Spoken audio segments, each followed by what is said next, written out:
Wafalme wa Pili mlango wa 23 mstari wa 24 na 25. Yesu Kristo linasoma. Amen. Tena wenye pepo wa utambuzi na wachawi na vinyago na sanamu na machukizo yote yaliyoonekana katika nchi ya Yuda na katika Yerusalemu, akayaondoa yote, ili apate kuyathibitisha maneno ya Torati yaliyoandikwa alichokiona kuhani ndani ya nyumba ya Bwana. Kabla ya huyo hapakuwa na mfalme mfano wake, aliyemwelekea Bwana kwa moyo wake wote na kwa roho yake yote na kwa nguvu zake zote, sawasawa na sheria zote za Musa, wala badala yake hakuinuka mmoja mfano wake yeye. Amen. Keti.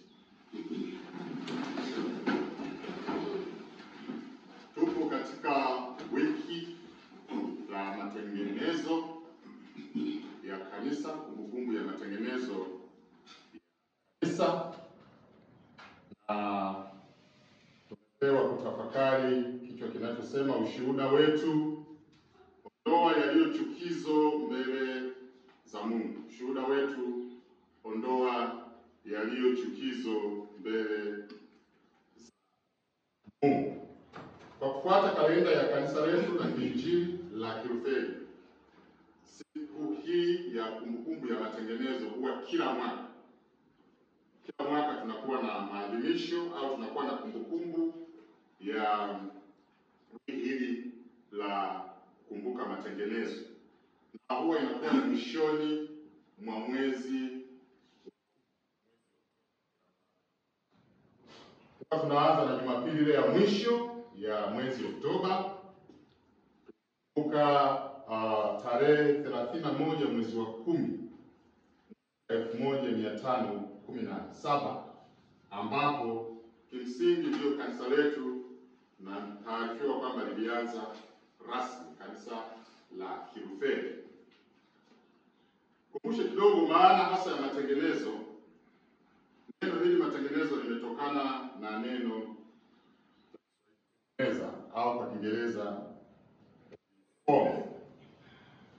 Chimbuko hili la matengenezo ni katika karne ile ya 16, ambapo muasisi wake Daktari Martin Luther ndiye aliyeanzisha vuguvugu hili la matengenezo. Kwa ufupi, Martin Luther yeye alizaliwa tarehe 10 mwezi wa 11 mwaka wa 1483 katika mji mdogo wa Eisleben huko Ujerumani, na ndiye hasa aliyeongoza haya mabadiliko makubwa hasa eneo la imani. Matengenezo haya yaliyoasisiwa na Martin Luther ndiyo yaliyofanya kuzaliwa kwa kanisa la Kilutheri duniani, hasa baada ya wafuasi wale ambao walimfuata mafundisho yake, waliofuata haya mabadiliko makubwa ya kijamii, kisiasa na kiimani, walipoanza kujitambulisha kama ni wafuasi wa Luther. Kwa hiyo kimsingi muasisi huyu ndiye watu baadaye waliojitambulisha hivyo ndio walifanya jina liitwe Lutherans. Kwa hiyo kanisa la Kilutheri sasa limefikisha miaka mingi, zaidi ya miaka nafikiri 508 tangu lilipoanzishwa. Nilishiriki kidogo kwenye maadhimisho yaliyofanyika pale Wittenberg, na nilibahatika kuonyeshwa baadhi ya maeneo muhimu ambayo yamewekwa kama kumbukumbu ya matengenezo. Bustani kubwa ambayo ipo imepandwa miti mbalimbali, na Dayosisi ya Iringa ina mti kupandwa na askofu mstaafu kuna eneo ambalo huwa wanaonyesha jinsi matengenezo yenyewe yalivyofanyika, linaitwa panorama. Ni kama eneo wanaonyesha aina fulani ya sinema. Kwa hiyo wanaonyesha mchakato ulivyokuwa wa haya matengenezo, na unaweza ukaona jinsi ambavyo lilikuwa sio jambo rahisi. Lilikuwa ni jambo kubwa ambalo kwa kweli ukiangalia ni lazima lihitaji ufunuo na nguvu ya Mungu. Matengenezo haya ya kanisa yalitokana na mafundisho ambayo yalikuwa yameenda tofauti na neno la Mungu. Baadhi ya hayo mafundisho yalikuwa yanahusiana na kupata vyeti vya msamaha, inaitwa indulgences. Vyeti vya msamaha ilikuwa mtu anapotubu basi unatoa kiasi fulani cha fedha na unapata hicho umetangaziwa msamaha.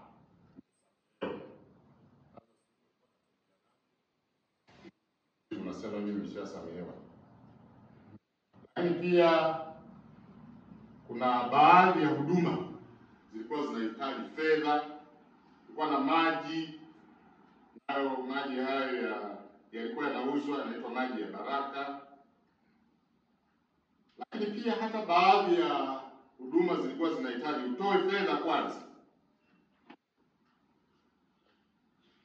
Lakini kibaya zaidi katika hili la vyeti vya msamaha, baadhi ya watu waliweza kununua vyeti vya msamaha hata kwa ajili ya watu waliokufa. Kwa kama una mtu alikufa au una uhakika sana na maisha yake, aenda kumnunulia hicho cheti cha msamaha ili aonekane ametubu wakati akishakufa. Biblia inatuambia kwamba baada ya kufa ni hukumu. Kwa hiyo baadhi waliweza kununua vyeti hivyo kwa ajili ya ndugu zao waliokufa, kwa imani kwamba ile sadaka inapotolewa, ile Tezra anapofundisha alikuwa anasema ile sadaka inapoingia kwenye kile chombo cha sadaka pale, yule mtu tayari anakuwa ameshasamehewa dhambi, tayari anakuwa ameingia kwenye uzima wa milele. Kwa hiyo mambo kama hayo ndiyo hasa alimfanya Luther kama msomi na kwa ufunuo aliopewa na Mungu atengeneze zile hoja 95 theses ambazo mpaka leo zipo kwenye ule mlango wa kile chuo alichofundisha pale Wittenberg. Zile hoja bado zipo, zimebandikwa pale mlangoni. Alitaka watu wasome na kujadili na kutafakari kuona ukweli wa yale mafundisho. Yeye msisitizo wake au mambo ya msingi ambayo alifundisha ilijengwa katika maeneo yafuatayo, hasa imani. Yeye aliweka msisitizo, na katika ile fundisho anasema imani tu, kwa Latina ni sola fide.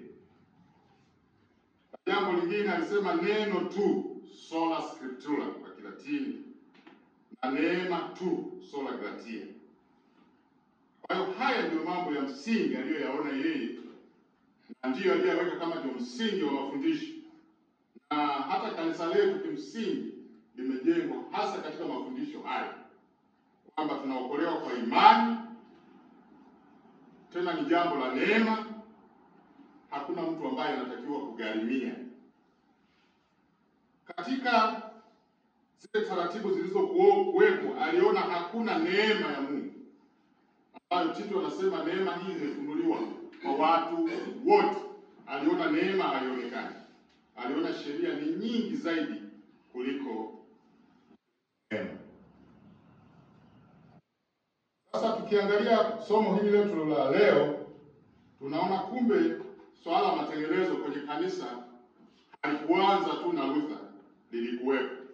Katika Agano la Kale kuna matengenezo yalifanyika, na moja ya matengenezo tumesoma siku ya leo kwenye hili somo.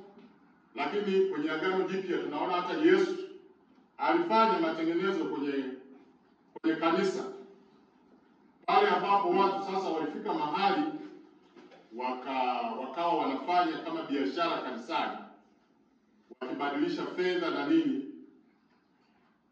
Ilikuwa tu ni utaratibu wa kawaida kwamba watu wapate ile sadaka iliyokuwa inatakiwa, kwa sababu kulikuwa kuna taratibu, sio kwamba unapeleka kila aina tu ya sadaka. Kwa hiyo kulikuwa kuna taratibu. Sasa watu wengine baadaye walitoka kwenye ule uwepo wa kiibada wakaingia sasa kwenye taratibu zile za kibiashara. Ndio maana Yesu alifika akapindua zile meza na wabadili fedha, na akawaambia nyumba ya Baba yangu haitakuwa nyumba ya biashara. Kwa hiyo matengenezo yamekuwepo, na hata hili la Luther lilikuwa ni katika mwendelezo wa matengenezo. Mungu huwa anatamani kila wakati tuhuishwe, tufanye wapya kila wakati. Kwa hiyo somo la siku ya leo tunapata habari za mfalme Yosia, miongoni mwa wafalme waliofanya matengenezo makubwa, hasa kwa kuyaondoa machukizo mbele za Bwana. Jana tulisoma habari za mfalme Hezekia. Hezekia na yeye alifanya matengenezo katika kanisa kwa kuondoa machukizo yaliyokuwa ameweka au yameota mizizi, yameoteshwa mizizi tangu enzi za utawala wa baba yake Ahaz. Hao wafalme wawili, Yosia na Hezekia, ni miongoni mwa wafalme wachache sana katika taifa la Israeli ambao walifanya marekebisho, mabadiliko makubwa katika tamaduni na katika taratibu za kiibada.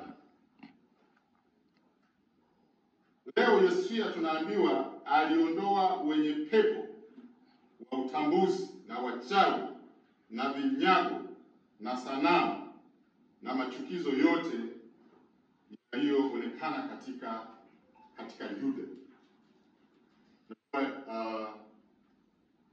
Israeli iligawanyika kaskazini na kusini. Kusini ndio iliitwa Yuda. Kwa hiyo yeye alitawala upande wa kusini wa Yuda. Na anafanya hiyo kazi ya kuondoa hao wachawi, hao waaguzi na wenye pepo za utambuzi na vinyago na sanamu, anasema na machukizo yote yaliyoonekana katika Yuda. Unaweza kufikiri ilikuwa ni jambo rahisi, lakini ukisoma historia yake unaona lilikuwa ni jambo gumu na lilikuwa ni jambo la hatari, kwa sababu kuna watu ambao walikuwa wamejiunganisha kwenye hizo imani. Kuna watu waliokuwa wanawatumia hawa waaguzi, hawa wachawi. Hivyo inawezekana hata katika kanisa la sasa watu wanamchanganya, wanamtegemea Mungu lakini baadaye wanageuka, wanatumia watu wengine kwamba wanajiongeza. Kwa hiyo hekima ya Mungu ilikuwa pamoja na mfalme Yosia, aliyeanza kutawala akiwa mdogo sana. Alianza kutawala, kusoma habari zake, akiwa na umri wa miaka 8. Na haya matengenezo alianza akiwa na umri wa miaka 12 tu. Anasema alikuwa karibu na Mungu kama ilivyokuwa kwa babu yake Daudi. Alitawala kwa miaka 31. Hata kama baadaye alikuja kuuawa, lakini ni miongoni mwa wafalme waliofanya mageuzi makubwa katika taifa la Israeli, hasa katika mifumo ya kiibada na uchaji mbele za Mungu. Yosia alianza haya mageuzi baada ya kugundua kitabu cha Torati ndani ya nyumba ya Bwana. Ukisoma ile Wafalme wa Pili 22:8, naona Mungu alimtumia neno hili kuleta ufunuo mpya na kuwafanya taifa hili la Israeli sasa warudi katika ule uchaji wa neno la Mungu. Kwa hiyo aliwaondoa hawa wachawi na waganga, kwa sababu inaonekana wafalme waliotangulia waliwatumia kwa ajili ya mambo ya kwao. Na hili ni jambo lilikuwa baya na lilikuwa ni chukizo mbele za Mungu. Anasema aliandoa maashera, sehemu za madhabahu za imani nyingine za Baali na Kwa hiyo unaweza kukuta Yosia alifanya haya mageuzi au matengenezo makubwa, lakini kwa sababu alikuwa karibu na Mungu, alimtegemea Mungu, alijitoa kwa Mungu. Haijalishi kulikuwa kuna hatari kubwa kiasi gani mbele yake, lakini alimtumikia Mungu. Kwa muda wa miaka hiyo 31 aliyotawala, alijitoa kwa Mungu. Tunajifunza kwamba unapofanya mageuzi, hasa katika mambo haya ambayo baadhi ya watu wanakuwa wamejiingiza, wamejidhabihu huko, huwa kuna athari. Kuna lazima ukubali kuchukua gharama. Kama tulivyosoma historia ya Martin Luther, alichukua gharama. Na hata kwenye kanisa la sasa unaweza kukuta kuna mambo mengi tu ambayo kwa sasa yanahitaji mageuzi au matengenezo. Baadhi ya watumishi sasa hivi wamebuni njia mbalimbali za kupata fedha, vitu vya jinsi hiyo. Nakuta wengine maji haya wanauza, na wanauza kweli, cartons kwa cartons. Na shida kubwa ni kwamba sasa watu wanaacha imani kwa Mungu aliye hai, sasa wanageukia kwenye hivi vitu. Kuna dada mmoja ya sasa alikuwa na kipochi fulani hivi, kila nikikutana naye nakutana nacho. Sasa siku moja nikamuuliza, kwani wewe kipochi hasa unawekaga nini? Akacheka. Hamna, kuna mafuta fulani alinipa mtumishi kule Dar, kwa hiyo anakuwa nacho. Kwa yeye kale kachupa anatembeaga nako kila mahali. Anasema anapopanda, labda anasafiri akipanda kwenye basi, lazima achukue kale kachupa apulizie. Akienda hospitali hivyo hivyo, kabla hajakaa kwenye yale mabenchi tunakaanga kule hospitali. Kila anapoenda anasema hata ofisini. Umekuwa mtumwa, unajua. Ake imani yake sasa ameihamisha kutoka kwa Mungu, sasa yako kwenye tule mafuta tu. Kisha anafanyaje? Anarudi tena kwa mtumishi. Kwa hiyo kuna mambo mengi hata sasa watu wamebadilika kabisa. Niliona siku ya jana kwamba yule nyoka wa shaba yule ambaye alimtengeneza Musa wakati ule, sasa taifa la Israeli walifika mahali sasa wakawa wanamfukizia na uvumba, wakaanza kumwabudu yule nyoka wa shaba. Akawa kama ndio Mungu wao, na Hezekia akamuondoa. Kwa hiyo kuna vitu ambavyo vinaweza vikawa ni sanamu kwenye maisha yetu. Vinaweza vikatutoa kwenye kumwamini Mungu, sasa unabaki kwenye kutegemea hivyo vitu. Kwa hiyo kunahitaji matengenezo hata katika kanisa la sasa. Tuwafundishe watu kwamba nguvu ya Mungu haiko katika maji. Yale maji ni maji ya kawaida tu. Bila neno, bila nguvu ya maji, bila nguvu ya imani. Hata maji ya ubatizo huwa ni maji tu, lakini yakiunganikana na neno la Mungu ndio ubatizo. Kwa hiyo watu wategemee zaidi nguvu ya Mungu kuliko kuvitegemea hivi vitu ambavyo wakati fulani sasa vimetutoa kwenye uwepo wa Mungu. Na kuna baadhi ya watu huenda wanatumia hizi nguvu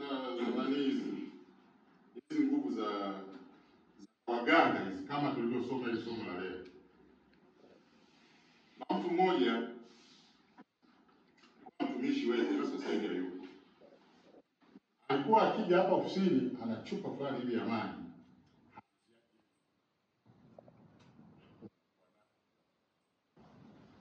Mimi mwanzoni kwa kweli sana tunaona na changamoto, kwa hiyo anatakiwa awe na maji kila wakati. Sasa alipokuja kuondolewa, rafiki yake mmoja akaja akaniuliza, jamaa kivipi?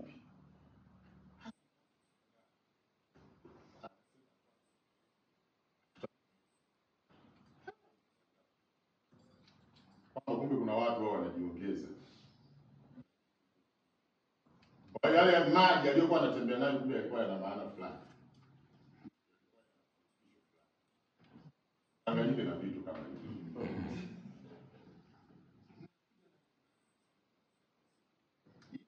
Jamaa alikuwa haachiaji ile, takutaga naye.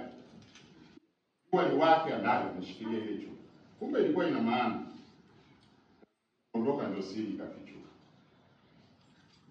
Kwa hiyo matengenezo yanatutaka tutafakari njia zetu na kuondoa au kuyaacha yote yasiyofaa kwenye maisha yetu ya Ukristo. Msalaba wa Kristo ambao ndio njia yetu ya wokovu.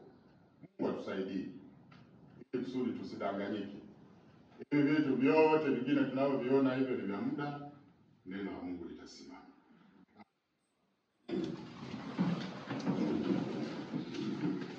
Asante Mungu wetu kwa kuwa unasema nasi kila wakati, na katika wiki hili tunakuomba Mungu endelee kutafakarisha juu ya uweza wako na nguvu zako, juu ya imani, juu ya neema na juu ya neno lako. Na hata siku ya leo tutangulie katika jina lako Yesu Kristo naomba na kushukuru.